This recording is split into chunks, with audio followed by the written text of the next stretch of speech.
Viewers, আজকের ভিডিওটি যে বিষয়ের উপর তৈরি করা হয়েছে তা হচ্ছে মৃত্যুর কোলে ঢলে পড়েছেন কর্ণ। তখন কেন তাকে 3টি বর দিয়েছিলেন কৃষ্ণ?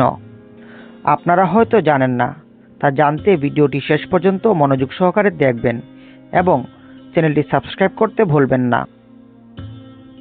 মহাভারতের অত্যন্ত গুরুত্বপূর্ণ চরিত্র সূর্যপুত্র কর্ণ শুধু পরাক্রমেই জন্যই নয়, দানবীরও ছিলেন কর্ণ। ওনার মতো কেউ দাতব্য করতেন না বলে কথিত রয়েছে। এমনকি কর্ণকে সবচেয়ে দানবীরও মানতেন শ্রীকৃষ্ণ। রণক্ষেত্রে ঘায়েল কর্ণ যন্ত্রণায় কাতরাচ্ছেন।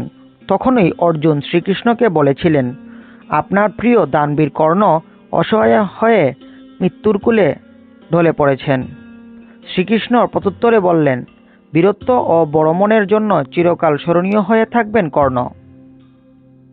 কৃষ্ণের এই কথা শুনে সংশয় প্রকাশ করেন অর্জুন। বলেন, কিভাবে সবচেয়ে বড় দানবীর হতে পারেন কর্ণ? তখনই ব্রাহ্মণের বেশ ধরে কর্ণের কাছে পৌঁছন কৃষ্ণ। ব্রাহ্মণকে দেখে কর্ণ জিজ্ঞেস করেন, আপনি দান চাইতে এসেছেন কিনা? ব্রাহ্মণরূপী কৃষ্ণ বলেন, এই অবস্থায় আপনার কাছ থেকে কিছুই চাই না। এটা শুনে পাশ থেকে পাথর নিয়ে নিজের সোনার দাঁত ভেঙে ব্রাহ্মণকে ভিক্ষা দেন কর্ণ। কর্ণের এহেন ব্যবহার দেখে নিজের রূপে ফিরে আসেন শ্রীকৃষ্ণ। কর্ণের 3টি ইচ্ছা পূরণের প্রতিশ্রুতি দেন শ্রীকৃষ্ণ। তখন কর্ণ বলেন, নিচু বর্ণের সন্তান হিসেবে প্রতিপালিত হয়েছেন ক্ষত্রিয় পুত্র কর্ণ। সারা জীবন গঞ্জনা সহ্য করতে হয়েছে তাকে।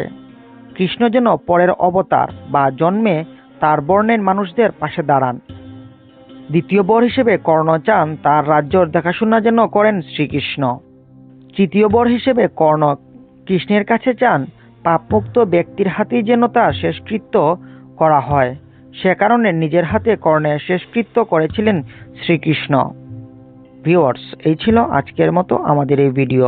চ্যানেলটি সাবস্ক্রাইব করতে ভুলবেন না। পাশে থাকা বেল আইকনে ক্লিক করবেন যাতে এইরকম নিত্য নতুন ভিডিও আপনারা পেতে পারেন। লাইক কমেন্ট দিয়ে আমাদের সাথে থাকুন। ধন্যবাদ।